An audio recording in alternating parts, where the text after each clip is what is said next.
Hey folks, you stumbled upon Italian IBM Clone Restoration Part 2. If you haven't seen the first part, a link will now appear on your right. The last time we left to paint the floppy drive, so let's start from there. This is, by the way, my next project, so stay tuned.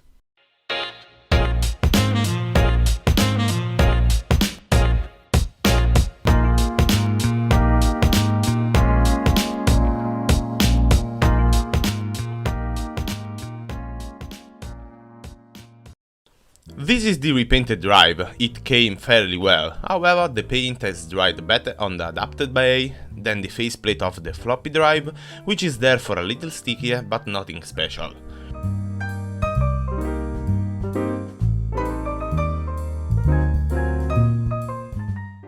As I reassembled them, I remembered that in order to screw them from both sides, it was necessary to remove the panel in front of the computer case, so on this occasion I decided to clean it well and do some retrobrighting, since it is a little yellowed. Unfortunately, with retrobrighting I'm stuck using the Queen method due to the conformation of the place where I live.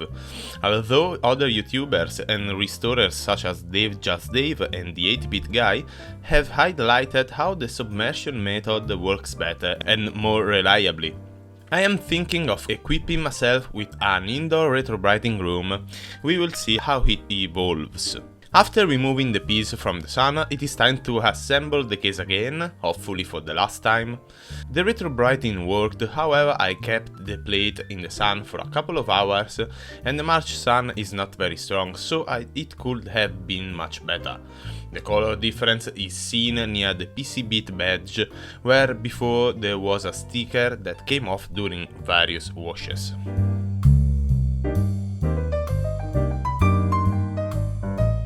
As I reassembled everything, I noticed that the new motherboard has the connection of the PC speaker on the other side compared to the old one, and since the PC speaker on this computer is crimped into the case with metal brackets, I opted to extend the cables. Let's try turning it on. And it works. It is a very loud and defined PC speaker, I like it.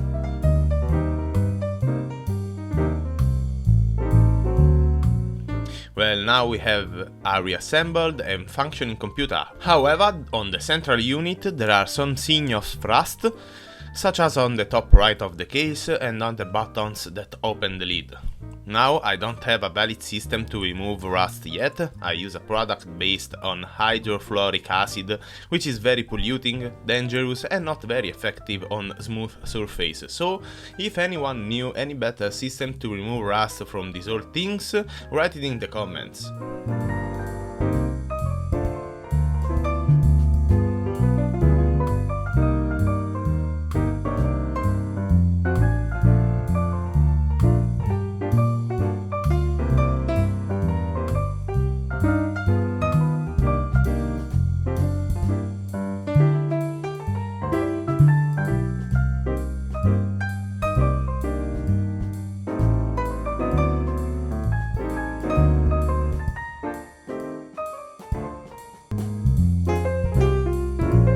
Now it is time to put our hand on this keyboard.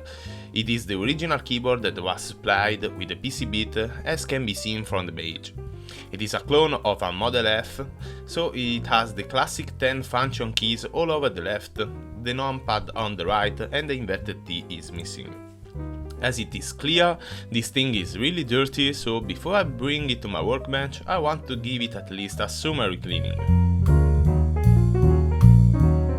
I'll put on the gloves.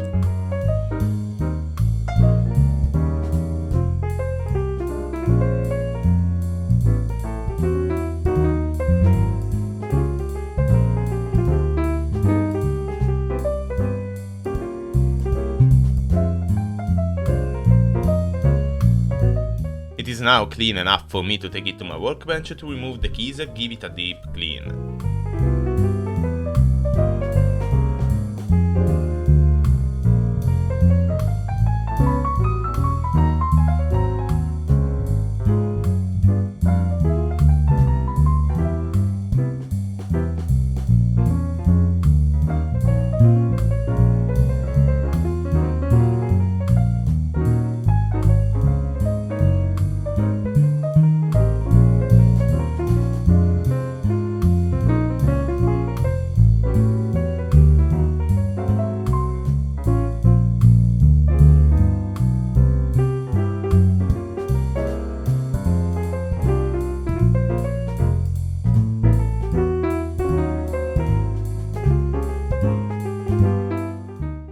I finished cleaning the keyboard. I tried to eliminate those circular scratches that had on top.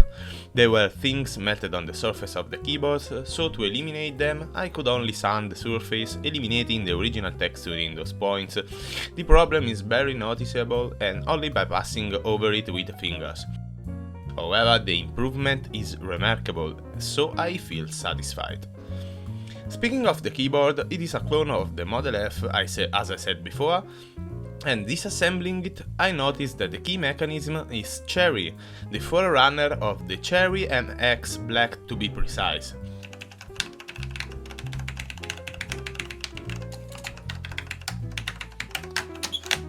Therefore, keyboard with linear mechanics, not like the clicky mechanical keyboards, for example the Model M or the Model F of IBM, which have that recognizable tactile feel and a metallic springy sound.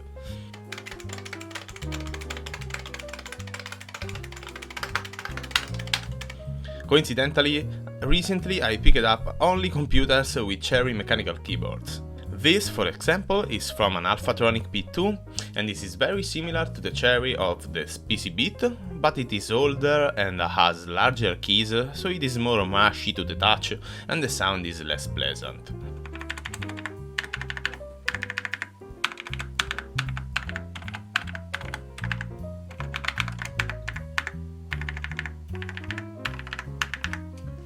This is also a Cherry, and this is the keyboard of an Alphatronic P3 and has a very strange shape of the keys, so the sound is a little bit off, but the tactile sensation is very good.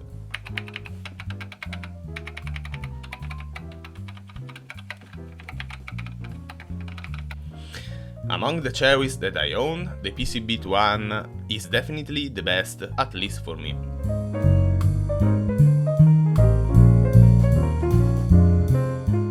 Once the excursion on the keyboard is finished, let's dedicate ourselves to the last aesthetic effort. The monitor is very dirty, on video it is not evident, but there is black everywhere and dirt inside the ventilation slots.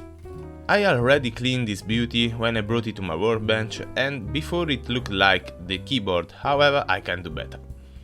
I will use my traditional method: melamine sponge, Glassex and baking soda for the most stubborn parts.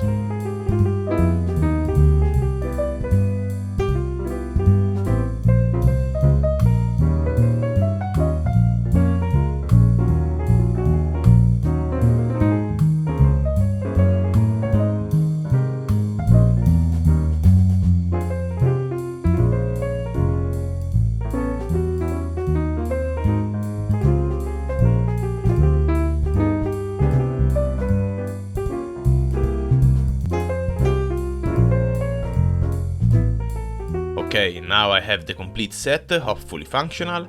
Let's turn it on. And the beeps that are heard are due to a badly inserted pin of the character's ROM on the video card, a problem that gave me oddities in the BIOS settings and that I solved immediately. And the keyboard does not work.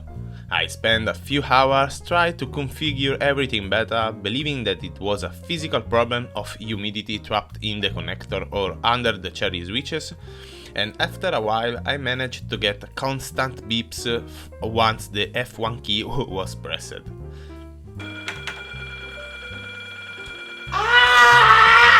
Replaced the PC Beat keyboard with my trusty Model M, the computer seems to work very well. As long as I did not try to configure the HDD in BIOS as Type 2 HDD, which is the Seagate ST225. Apparently, the controller and the BIOS of the motherboard come into conflict, so to ensure proper operation you do not have to configure the HDD from the BIOS. It must be uninstalled. It is rare that I work with such a new motherboard and such old pieces, the MFM hard disk controller and the monochrome graphic card, so I don't know many of the possible configuration problems, and after all it was useful. I learned something new.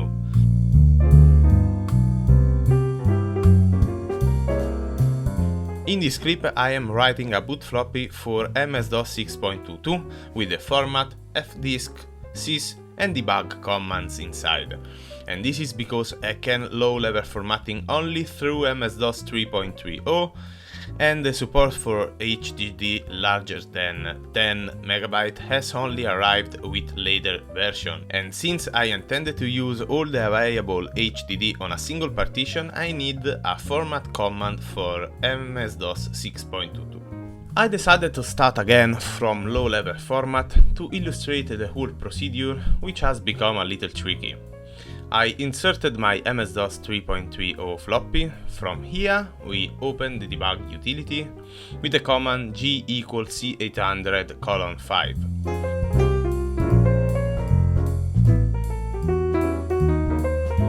Now the drive will be formatted. This is a fairly quick operation.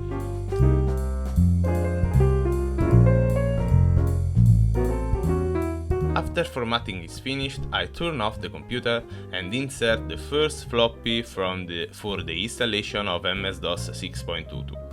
For the occasion, I decided to install it from 5¼ inches floppy because I want to, and therefore I had to write 13 of them. It will be funny. I insert the first disk, and once the setup is loaded, I exit the installation wizard and insert the 720 KB floppy formatted before, from which I start fdisk. This is because I wrote the 720 floppy with an image taken from the same version of MS-DOS that I am installing, so the basic commands are compatible. If I had booted from MS-DOS 3.30, it would not have been able to use the fdisk contained on this disk. Inserted the disk 1, the setup invites me to insert the disk 3. Once done, we exit the installation procedure and move to the drive B, where I have the format and fdisk commands. We start fdisk and create a logical partition of the entire size of the drive. Once finished, we restart by inserting disk 1 again and exit the installation wizard after putting disk 3. Then, from the prompt, we switch again to drive B and we give the command format C, which will format the HDD to be used with MS-DOS. Once the formatting is complete, I insert the MS-DOS installation disk again to exit the wizard the last time, and do the sysg command from the drive A, because the version we are going to install is only an upgrade. Once the system has been transferred to C, we can restart with disk 1 inserted in A, and we begin the actual installation.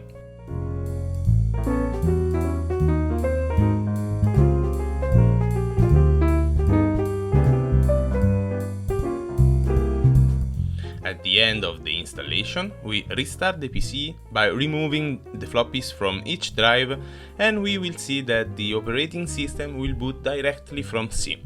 Et voila, we have MS-DOS 6.22 installed.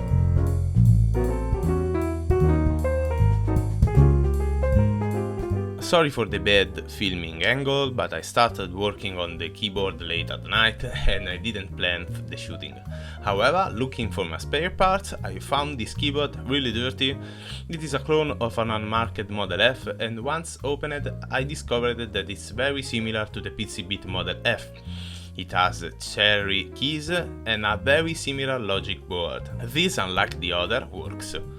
Once disassembled it, I saw that inside there is a processor, the UM8049, similar to the UM8048 of the non-functioning keyboard, and checking the datasheets I saw that they are interchangeable. Then I thought that I could exchange them to see if that on the PCBit is broken, and in fact it is. Inserted the UM8048 in the working keyboard, this has no longer responded to the command. However, inserting the working processor into the broken keyboard did not work, so I think there is something on the PCBit board that is not working properly. Maybe these two demultiplexers, which I will have to order online since the shops are currently closed.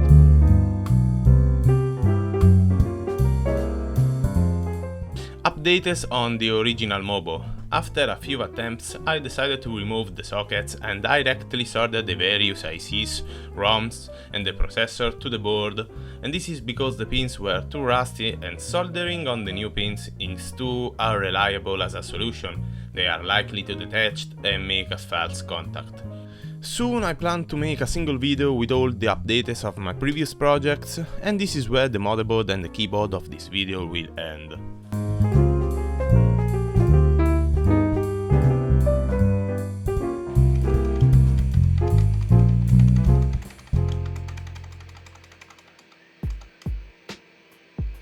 After all, what about this restoration experience and this computer in general? The experience itself was educational. Although it was a long and tiring undertaking, I had the opportunity to learn new things and have fun. I'm happy with the end result. After all, it is a rare, forgotten Italian piece of the long Clone War against IBM, which took place from the mid to late 80s. However, some things annoy me a lot, in order the almost irreparable MOBO and the keyboard, which instead will take me some time, but will surely return to work. An historical reflection on the computer deserves to be made. Almost all the chips indicate the 1985 as the year of production. It will be only in 1986 that IBM will come out with its IBM AT and the 286 processor, and considering that in the original MOBO there are 640 KB of RAM and there is the 20 MB HDD supplied, the computer was not bad at all back in the days, at least as an office machine, only flawed the monochromatic card. Furthermore, given the absolute IBM compatibility of the pieces inside, it was undoubtedly a fascinating machine, at least in Italy where Olivetti, the main manufacturer of office machines, made MS-DOS compatible computers but not IBM clones. I was unable to find a price for this particular machine, but it certainly had to be competitive. I didn't know anything about this brand of computer before I get my hands on this, but I have to say that the Spartan line of the monitor and the livery of the case, identical to the IBM, is according to my taste. Too bad I don't have a PCB printer. I hope it was nice to discover a new machine for those who didn't know it like me, and I hope to see you again soon. See ya next time!